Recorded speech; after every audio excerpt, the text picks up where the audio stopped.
안녕하세요. 서의석 원장입니다. 오늘은 팔자주름에 대해서 말씀을 드릴 텐데요. 팔자 필러 절대 하지 마라. 팔자 지방이식 절대 하지 마라. 원인이 뭐다. 치료가 뭐가 좋다. 등등 굉장히 많은 동영상이 올라와 있습니다. 팔자주름을 나주라비알 폴드라고 하는데 폴드라는 용어보다는 크리즈라는 용어가 더 맞다. 이런 얘기도 있습니다. 둘 다 맞는 얘기입니다. 그게 유지인대하고도 관련이 있기는 한데 제가 유지인대 할 때 이건 얘기하지 않았어요. 그건 아직 컨센서스가 이루어진 게 아니라서 제가 말씀은 드리지 않았지만 팔자주름에 대한 최근의 얘기와 제 해부와 수술 경험으로 볼 때 팔자에는 피부로 아주 단단한 조직들이 지나가고 그 사이로 지방들이 있거든요. 나중에 동영상에서 한번 보실게요. 제가 오늘 말씀드릴 거는요. 어느 분이 제 영상을 보고 안면거상을 전문으로 하는 성형외과가 안면거상으로는 절대로 팔자가 개선될 수 없다. 이렇게 얘기했다고 하는데요. 이렇게 물어보세요. 그리고 이러는 거죠. 안면거상 같은 큰 수술을 해도 팔자는 안 좋아지니까 지방이식 해라, 필러나 실, 울세라 이런 거 해라. 안면거상은 나중에 60 넘어서 피부 처짐 해라. 이렇게 얘기하시는 거거든요. 오늘 주로 팔자주름과 안면거상에 대해서 말씀을 드릴 텐데요. 내용이 좀 방대해지기는 하는데 이 영상을 보시면 왜 그런 얘기가 나오는지, 그리고 필러나 지방이식을 할 때 어떤 것을 조심해야 하는지 등에 대해서도 좀 이해가 가실 겁니다. 간단하게 팔자의 원인과 안면거상 시 팔자주름을 조화하기 위해 어떻게 거상술이 발달해 왔는지, 최근의 경향은 어떤 것인지에 대해서 말씀드리겠습니다. 결론을 미리 말씀드리면 안면거상을 하면 팔자가 좋아진다입니다. 어느 분이 이렇게 제 유튜브를 보고 물어보셨어요. 선생님 본 강의에서 팔자주름의 위치는 유지인대에 대해서 얘기를 하셨는데요. 어떤 거상 전문 성형외과에서는 안면거상으로 팔자주름을 개선시키는 건 말이 안 되는 소리라고 하던데 이건 어떻게 이해하나요? 제가 거기에 대해서 대충 이렇게 설명을 했습니다. 과거에는 스마스를 당기면 더 심해진다 이런 얘기가 있었다. 그리고 그거 지금 그렇게 얘기하는 선생님의 진짜 의미는 따로 있을 거라고 생각한다라고 대답했는데, 만약에 정말 이 선생님이 정말로 이런 의도로 이렇게 얘기하셨다면 이거는 심각한 문제예요. 근데 많은 성형외과 의사들이 이렇게 생각하는 분들 많아요. 이따가 제가 왜 그렇게 생각하는지에 대해서 설명을 좀 드릴게요. 그거는 안면거상 수술을 안 해보셨거나 어떤 단편적인 논문을 보셨거나 수술 테크닉 부족하거나 이런 걸로밖에 해석이 안 돼요. 네. 나주럴 폴드 말씀을 드리겠습니다. 그 원인에 대해서 크게 4가지 정도로 봐요. 뼈의 변화도 있죠. 그리고 골격의 변화, 그리고 사람의 골격에 따라서 다르겠죠. 리테이닝 리가먼트도 중요한데, 리테이닝 리가먼트는 그 전에 제가 설명을 했고 제가 안 했던 부분에 대해서만 조금 해부 사진을 좀 보여드리도록 하겠습니다. 세 번째는 얼굴의 표정근 때문에 이제 팔자주름이 생기는 사람들이 있죠. 그래서 그 표정근과 관련된 논문들을 좀 보도록 하고요. 이제 마지막으로 최근에 제일 중요하다고 생각되는 것들이 있죠. 지방의 드루핑이나 볼륨의 로스, 이거에 대해서도 말씀을 드리겠습니다. 그리고 여기 써있는 고자인하고 요시프가 쓴 요 논문이 스마스를 당기면 팔자주름이 개선되지가 않는다, 오히려 더 나빠질 수 있다, 이렇게 주장한 논문이거든요. 그래서 성형외과 의사들이 많이 헷갈려 하세요. 그래서 요거에 대해서 잠깐 왜 이 논문이 더 이상 나오지가 않는지에 대해서도 설명을 드리도록 하겠습니다. 그리고 설명드릴 게, 이 팔자주름을 개선시키기 위해서 수술이 어떻게 개발되어 왔느냐를 설명을 드릴게요. 그래서 거기 등장인물들이 있어요. 닥터 스쿠, 오슬리, 스튜진, 맨델슨, 바톤, 이런 분들 쫙 나오거든요. 좀 재밌게 좀 말씀을 드리도록 하겠습니다. 결론은 뭐냐면, 안면거상의 수술 방법이 팔자주름을 개선시키는 쪽으로 계속 발전되고 있다는 거예요. 개념도 그런 쪽으로 가고 있고. 먼저 말씀드릴 게 골격에 대해서 좀 말씀을 드릴게요. 이 그림은 뭐냐면 사람의 나이가 들면 뼈에 변화가 생긴다는 거거든요. 이렇게 시계 방향으로 뼈가 흡수된다는 겁니다. 또 하나는 여기에 공간이 있죠. 안구가 있는 공간, 그 다음에 이쪽에 코가 있는 공간들이 더 넓어진다는 거예요. 왜냐하면 나이 많으신 분들 보면 이게 퀭해져 있잖아요. 그게 뼈에 변화가 생겨서 이렇다. 이런 거를 닥터 페사가 발표를 했습니다. 근데 이게 재밌는 게 뭐냐면 밑에 람브로스라고 제가 적어놨잖아요. 이분이 약간 천재적인 아이디어를 갖고 있는 사람 같아요. 제 생각에는 그 에이징에 대해서도 많은 논문을 쓰고 뭐 뼈에 대해서도 얘기를 하고 뭐 팻에 대해서도 여러 가지 얘기를 했는데 이분이 나이 든 사람에 대해서 관찰력이 굉장히 뛰어나세요. 그래서 이 페사가 이 논문을 쓸 때 참고 문헌에 보면 여기 람브로스 이렇게 있잖아요. 퍼스널 커뮤니케이션, 뭐 논문도 아니고 개인적으로 주고받은 대화예요. 99년도에 대화라는데 이게 무슨 내용이냐면 람브로스랑 페사랑 모닝커피를 먹는데 람브로스가 얘기한 거예요. 이봐 페사, 이거 나이가 들면 들수록 말이야 잘 보면은 뼈에 변화가 있는 것 같지 않아? 뭐 이런 식으로 얘기를 한 거예요. 그랬더니 페사가 거기에 아이디어를 얻어서 막 CT도 뭐 하고 막 조사를 막 해가지고 이렇게 발표를 한 거예요. 그러고서 이 시어리를 뭐라고 붙였냐 하면 이 이론을 람브로스 시어리라고 페사가 딱 붙여줘요 논문에. 그리고 참고문헌에 요렇게만 표시를 해놨어요. 자, 이런 거 보면 굉장히 멋있는 것 같아요. 이 사람들이. 그런 것도 있고, 람브로스 테크닉이 있어요. 수진이 스마스를 접는 테크닉을 람브로스 테크닉이라고 하는데, 람브로스가 주장한 거거든요. 그런 것들을 이분들은 솔직하게, 뭐, 이렇게 딱, 저 사람하고 대화해서 그 아이디어를 얻었다. 그러면 그 사람 이름 붙여주더라고요. 우리나라 같으면은 서로 자기가 했다 그러고, 뭐, 막 싸우거든요. 실제로 싸워요. 자기가 먼저 발표했네. 막 그러면서 뭐, 싸우는데, 이 사람들은 정말 이런 거 보면 좀 존경스러운 것 같아요. 그래서 그 이후에 뼈에 대한 논문이 굉장히 많아요. 올드 에이지로 가면서 뼈가 어떻게 변하느냐. 뭐 이렇게 젊은 사람 군으로 대상으로 한 것도 있고, 나이 든 사람 대상으로 한 거 있고, 또 CT 기술이 계속 개발되고, 이런 측정치들이 계속 개발되니까 굉장히 많이 나옵니다. 근데 제가 이 논문을 여기다 이렇게 올린 이유는요, 이 논문의 의미는 보통은 다른 사람을 측정을 하잖아요. 근데 이거는 한 사람을 측정하는 거예요. 그 동일 개체에서 측정했다는 거에 의미를 좀 두는 거고요. 또 뼈에 대해서 나이 든 사람에 대해서 안면거상에 대해서 연관성이 왜 중요하냐 하면 안면 윤곽수술 많이 하시잖아요. 그래서 거기에 대한 어떤 변화를 좀 이해를 하셔야 돼요. 양악도 많이 하시기 때문에 거기에 대한 변화. 왜 어쩔 수 없는가.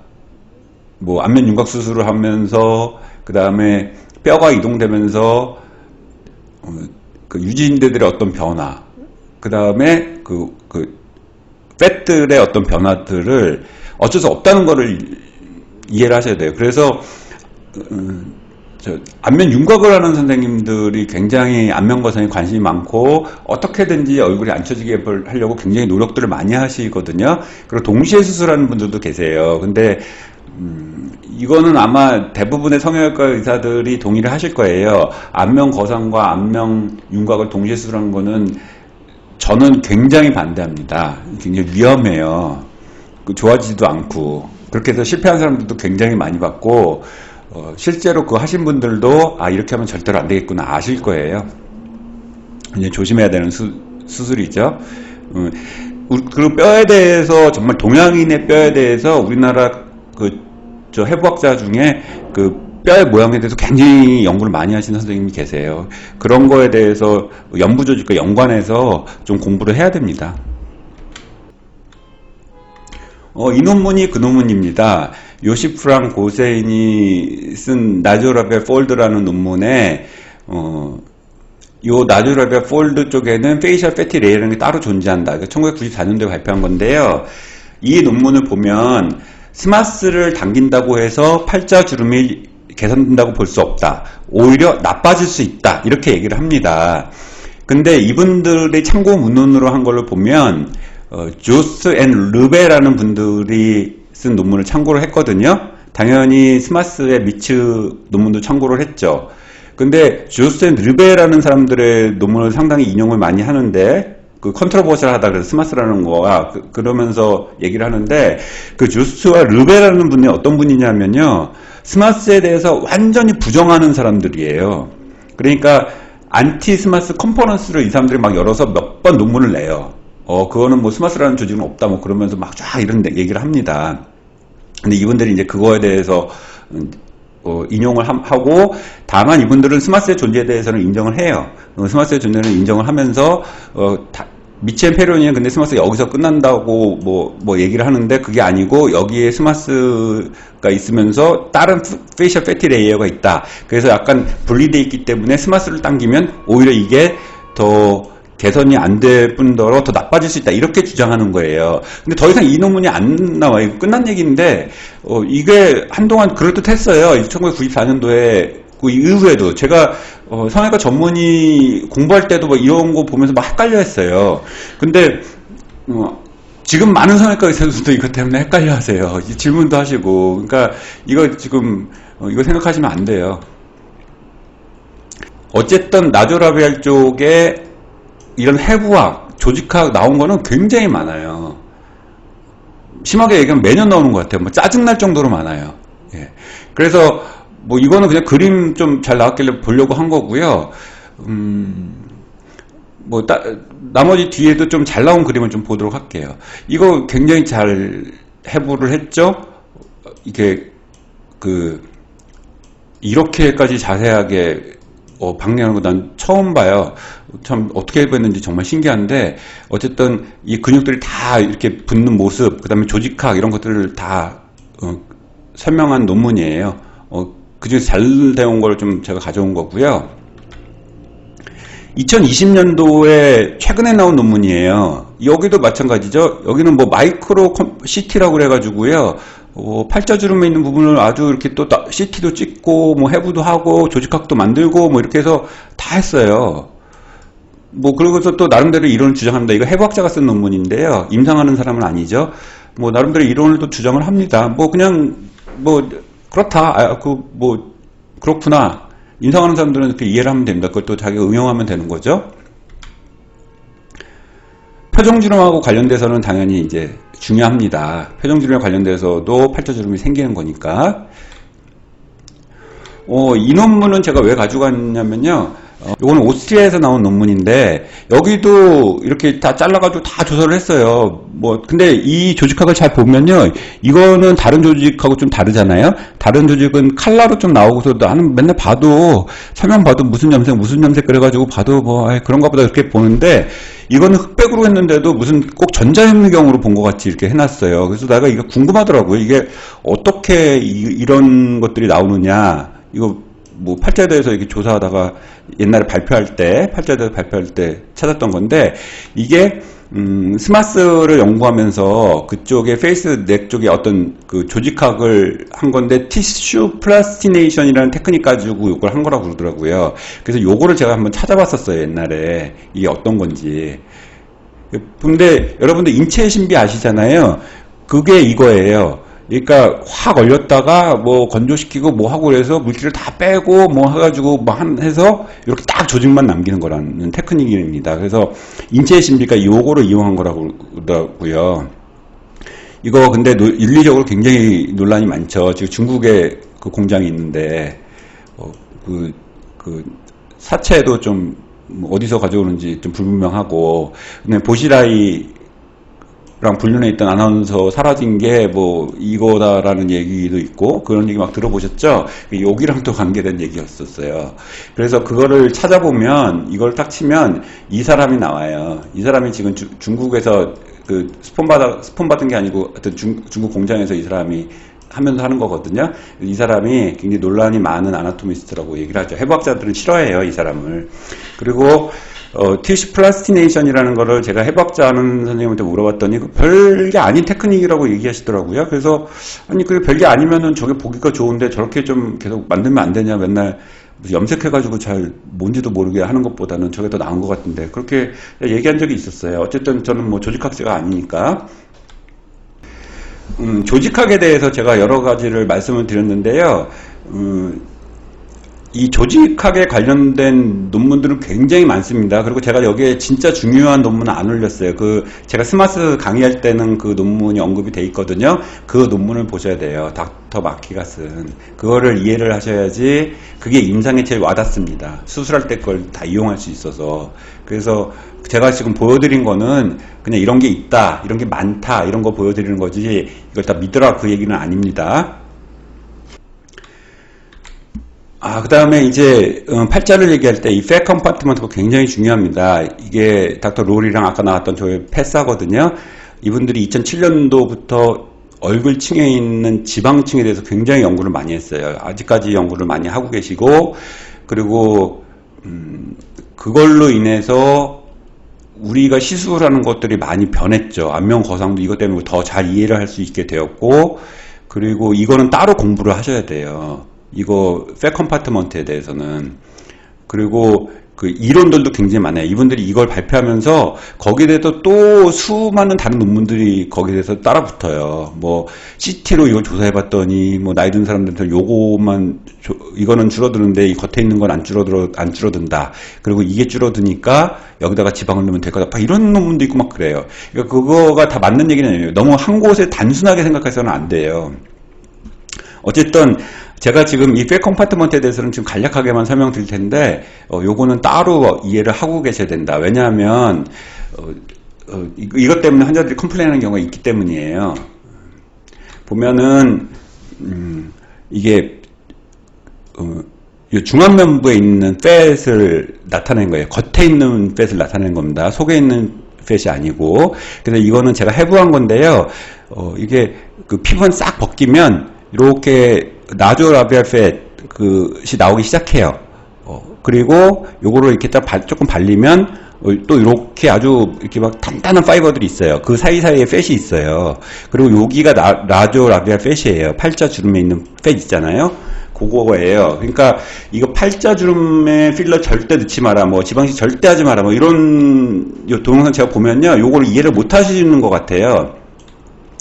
그러니까 자르면 되는데요. 이쪽으로 잘못해서 팻이 좀 들어가잖아요. 그 미세한 차이로 뭐가 필러가 들어가잖아요. 그 여기가 더 심해지세요. 잘못하면. 그리고 이동한 것처럼 보이고.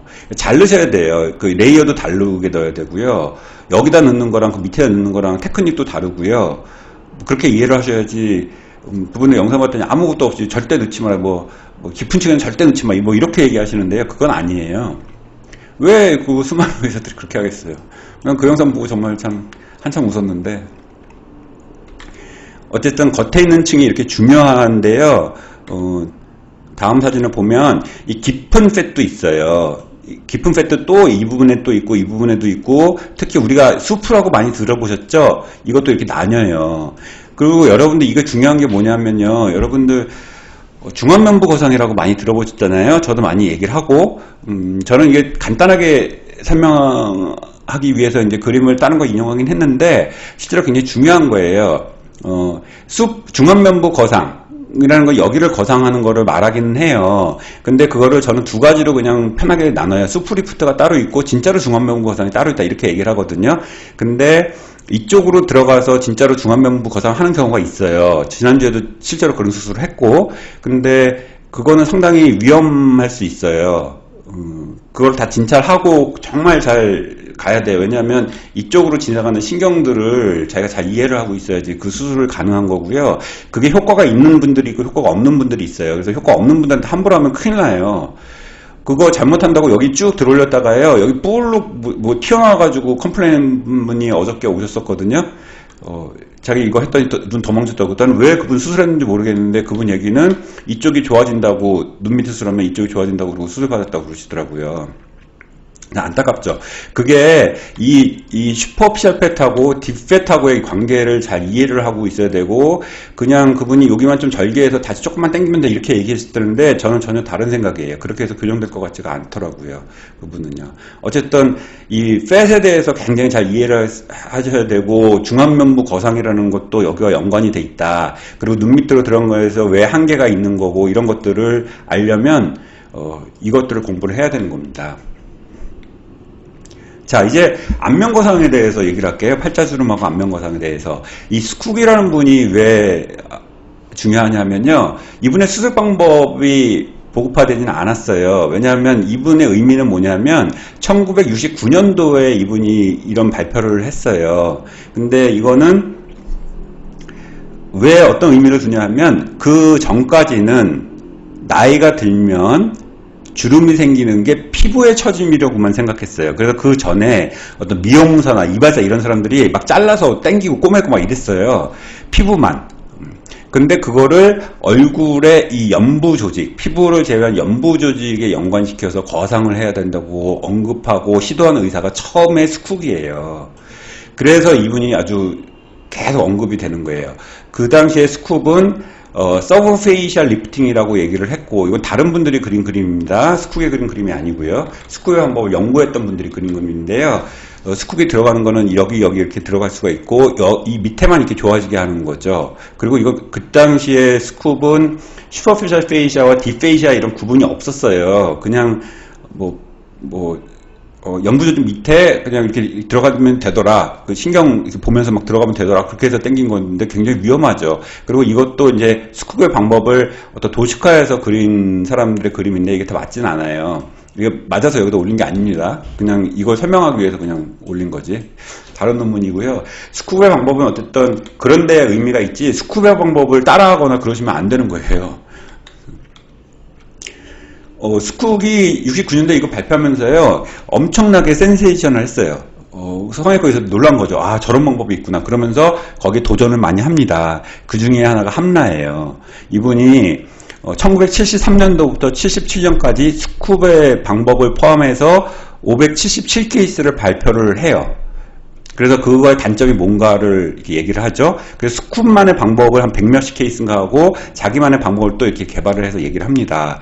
그래서 스쿱의 방법으로는 팔자주름이 개선될 수가 없고 오히려 더 나빠질 수 있다, 이런 얘기가 나오죠. 의사들이 계속 그거에 대해 고민을 한 거죠. 그러니까 73년도부터 이 사람이 이걸 했으니까 76년도에 스마스 개념이 발표된 거잖아요. 그 전부터 쭉 해봤던 거예요, 이 사람이. 그리고 이 함라는 사람이 엄청난 게 뭐냐면, 이분이 그것만 발표한 게 아니고요. 트리플 어프로치 처음에 85년도에, 그리고 89년도인가에는 딥플레인이라는 것도 발표했고요. 마지막에는 92년도에는 컴퍼지 라이트 헤드액토미를 딱 발표를 해요. 그리고 93년도에 이게 퍼블리시도 돼버려요. 그러니까 그 분이 발표한 그런 것들이 엄청난 영향을 준 거거든요. 안면 거상에서. 지금은 이분 거를 다 따라하지는 않지만 안면 거상의 발전에 굉장한 걸 준 거예요.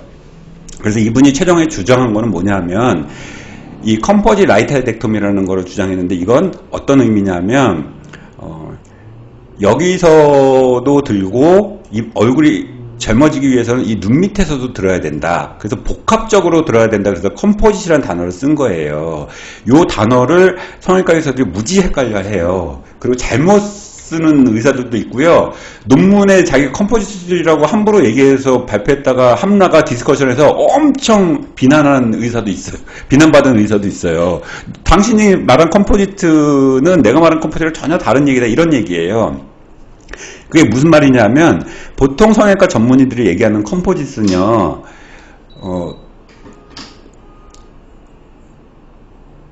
이런 겁니다. 예를 들어서 코에 결손이 있으면 귀에서 연골까지 통째로 띄어서 이식을 한다든지, 그 다음에 손가락 끝 마디에서 절단이 되면 혈관 같은 거 있지 않고 통으로 그냥 꼬매버리는 거를 컴포짓이라고 보통 이해를 하거든요. 컴포짓 그라프트 그렇게 얘기를 해요. 그러니까 함라가 얘기한 컴포짓도 무슨 이게 통으로 뭔가 옮긴 건가 보다, 이렇게 착각하는 성형외과 의사들이 거의 다예요. 그리고 논문에도 막 그 착각해서 쓰는 의사들도 막 많고요. 그러니까 막 혼동이 되는 거죠. 그러니까 함라는 짜증나는 거죠. 자기가 얘기했던 의미는 그게 아닌데. 그래서 함라는 그때도 얘기했어요. 그 팔자를 줄넘기게 좋아지게 하기 위해서 컴포짓 라이트 헤드툼을 한다, 이거 엄청 발표를 했어요. 굉장히 훌륭한 분이에요. 그 다음에 나왔던 분이 닥터 오슬리예요. 굉장히 점잖고 훌륭한 분인데, 이분은 자기가 많은 안면 거상술의 테크닉을 함라한테 배웠다, 이렇게 얘기하시는 분이거든요. 이분이 93년도에 이제 마일라 페페드라는 걸 발표를 하는데요. 이분도 함라가 아까 577케이스를 80년도에 발표했어요. 결과를, 최종 결과를. 근데 이분은 77년도에 벌써 발표를 했어요. 그 스쿡의 결과가 어떻다는 거를. 그리고 코넬이라는 사람도 78년도에 발표를 했고요. 스쿡의 방법의 단점에 대해서. 그래서 이 사람이 스쿡의 방법의 단점은 여기를 좋아지게 할 수 없다. 여기 밑에 보면 보이죠? 발표한 거예요. 자기가 여기는 좋아지게 할 수 있는데 스크류 한번 이건 못 좋아지게 한다. 그래서 자기는 여기를 들어버린다. 이건 서브큐테니어스 팻이라고 생각한다. 이게 서브큐테니어스 맞아요. 이거를 닥터 오슬리는 메일라 페페드라고 얘기를 해요. 그래서 이 자이고마틱 메이저 머슬 안쪽으로 이걸 들어올려야지만 여기가 좋아지지, 그렇지 않으면 좋아지지가 않는다, 이렇게 얘기를 하는 거고, 이게 이제는 여기서 끝난 얘기예요. 종지부가 지어진 얘기예요. 사실은 93년도에. 그래서 이게 91년도인가 93년도인가 그 비디오인데요. 닥터 오슬리랑 닥터 함나랑 자기의 수술 방법을 가지고서 막 디스커션을 한 거를 동영상이에요. 그래서 막 영상이 나옵니다. 그래서 여기서 오슬리는 아까 봤던 메일라 페페드를 주장하시고, 닥터 함라는 굉장히 자존심이 강한 사람이거든요. 그래서 메일라라는 게 광대를 얘기하는 건데, 그쪽에 무슨 팻이 있는 게 아니고 그건 치 팻에 뺨에 있는 팻 중에 하나일 뿐이다. 젊어지려면 눈 밑이 올라가야지, 이러면서 메일라 페페드를 인정을 안 해요. 사실 이분은 처음에. 근데 나중에는 결국은 메일라 페페드를 인정을 다 하죠. 그리고 모든 성형외과 의사들이 메일라 페페드라는 거에 대해서 지금은 다 인정을 합니다. 컨센서스가 이루어졌어요. 그 메일라 페페드가 이제 그 로리랑 패사가 이제 슈퍼필러 페페드라고 또 구분하고, 그 속에 있는 또 뭐 수프, 또 뭐 메디알 숲, 라테랄 숲, 뭐 메디알 딥페 뭐 이렇게 또 구분하고 막 이렇게 하는 거죠. 그런 얘기들이 있는 겁니다. 닥터 스튜진하고 이제 맨델슨 얘기가 나와야 되는데요. 그 스쿡이 그렇게 얘기하면서, 그 다음에 스마스에 대해서 개념이 발표되면서 닥터 스튜진하고 맨델슨 이런 분들이 주장한 게 있죠. 뭐냐면 익스텐디드 돼 있다는 거예요. 스마스가. 그게 의미를 잘 하셔야 돼요. 익스텐디드 돼 있다는 게 범위를 넓게 수술한다는 얘기가 아니에요. 이분들이 얘기하는, 주장한 건 뭐냐면, 그 미치엔 페로니가 얘기했던 스마스를 봤더니 뭐 여기서 끝나고 상당히 얘기는 맞는데, 자기가 봤더니 그런 것 같지가 않고 스마스가 이쪽으로 익스텐디드 돼 있는 것 같더라. 그래서 여기를 수술을 여기까지 해야지 여기가 좋아진다, 이렇게 주장했고, 그거 스마스 밑에 있는 유지인대들이 상당히 안쪽까지 있더라, 그렇게 주장한 분들이 스튜진하고 대표적인 분이 맨델슨이에요. 그래서 맨델슨이 자기 옛날에 수술 방법을 익스텐디드라고 자기는 얘기했었어요. 맨델슨도. 그래서 익스텐디드라는 이 표현을 쓰는데, 요거를 성형외과들은 넓게 한다고 그래서 이렇게 익스텐디드라고 설명하는 거 착각하고 있어요. 그래서 여러분들 그 요즘에 수술 테크닉이 중안면부 거상을 하느냐 못하느냐 이런 얘기 하잖아요. 그게 이거 익스텐디드가 여기까지 수술이 가느냐 안 가느냐, 여기만 열어가지고는 이걸 개선 못 시켜요. 많이 개선 못 시켜요.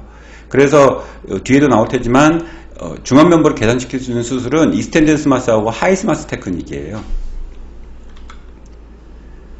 바톤의 하이스마스 테크닉이 나오죠. 근데 바톤의 하이스마스 테크닉은 피부를 많이 안 들어요. 4cm만 열고요. 이거는 스킨 어태치먼트 하이스마스예요. 그러니까 그러니까 한 개로 옮겨버리는 거죠. 스킨하고 붙여서 옮겨버리는 거죠. 그래서 여기에 보통 스마스를 밑에서만 열었었는데, 이분은 상당히 위쪽에서 이렇게 열었다 그래서 하이스마스라는 표현을 쓴 거예요. 그냥 그거는 별 의미 없고요.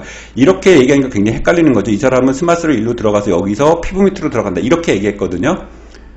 사실 개념은 이 스튜진의 익스텐디드 스마스랑 비슷한 개념인데요. 이렇게 얘기하니까 막 의사들 굉장히 헷갈려 하는 거예요. 스마스가 여기까지 있다고도 막 들었는데 여기서는 또 피부 밑으로 스마스 절개해서 들어가나, 이렇게 헷갈려 하시는 거거든요. 그 스마스에 대해서 잘 이해를 못 하셔서 그러는 건데, 그 스마스에 대해서 아마 좀 다시 보시면, 제가 강의한 거 잘 보시면은 이해를 하실 거예요. 그러니까 그런 의미입니다. 바톤은 그래서 이쪽을 좋아지게 하기 위해서 하이스마스 테크닉으로 하고, 이쪽은 서브큐테니어스로 들어간다, 이렇게 주장을 한 거죠. 티모시 마틴도 하이스마스를 얘기를 했어요. 근데 이분은 조금 다른 게 피부를 많이 들죠. 그래서 오히려 이스텐디드하고 조금 가깝죠. 그래서 이분이 그림을 아주 도식화 잘 그렸죠. 이렇게 스마스를 열게 되면 요만큼 초록색 부분 있는 부분만 좋아지지 여기는 좋아지지 않는다. 그래서 스마스를 좀 더 위쪽에서 많이 박리를 하면 여기까지 다 좋아지게 할 수 있다. 그리고 이분은 피부 박리도 굉장히 많이 해요. 그리고 자기도 스마스를 광대 위쪽에서 열기 때문에 하이 스마스라는 표현을 썼죠. 마틴이 굉장히 수술도 잘하시고 뭐 이렇게 논문도 논리적으로 쓰세요. 근데 이분이 자기 독창적인 거는 사실은 없어요. 이스텐디드 스마스나 뭐 하이 스마스나 한만의 컴포시나 이런 거는 없는데 논문을 보면 항상 아주 명료하게 쓰세요. 합병증 뭐 자세하게 관찰하고 그리고 엔도스코프도 굉장히 많이 하세요. 근데 이분 수술의 결과를 보면요 정말 아주 짱짱하게 수술을 해놔요. 그래서 사실은 이분 뒷얘기 중에 하나가 뭐냐면 이분한테 엔도스코프 받는 분들이 너무 올라가서 컴플레인 하는 경우가 있다고 얘기해요. 진짜로 이분 나중에 그 수술을 보면 너무 올라가 있어요. 그래서 그거에서 반대되는 논문 쓴 것도 있어요. 너무 올라가서 놀란 놈처럼 됐다 뭐 이런 것도 있습니다. 어쨌든 저는 이분의 쓴 논문을 명료하게 써줘서 아주 좋아해요. 브라이언 맨델슨을 얘기를 안 할 수가 없는데요. 이분도 아까 말씀드렸죠. 스쿡이 그거 한 다음부터 그 스마스 밑에 유진대에 대해서 더 안쪽까지 있다는 개념, 그 다음 스마스가 이스텐디드 되었다는 개념을 다 알고 계시는 분이에요. 그리고 나중에 이제 이분이 최종 완성한 거는 자기 수술 방법에 대해서 스페이스 개념으로 얘기를 한 거예요. 그리고 여기까지 이렇게 당겨야지 좋아진다 뭐 이런 얘기인데요. 근데 이분의 수술 방법이나 해부학은 굉장히 이제 본인 거에 딱 초점을 맞춰서 만든 거고 해부학에 굉장히 큰 기여를 했다고 생각을 합니다. 이분의 수술 동영상은 유튜브에 치면 나와요. 수술 되게 심플해요. 안면거상 많이 하시는 분들 그냥 보시면 아 간단하네 이렇게 생각을 하실 거예요. 근데 저는 이 사람 수술 방법 따라하지 않아요. 이분은 제가 유지인대 강의할 때 이분에 대해서 한참 설명을 한 게 있거든요. 그거 보시면 왜 이분의 거에서 제가 따라하지 않는지를 아마 아실 겁니다. 그래서 그래도 이분이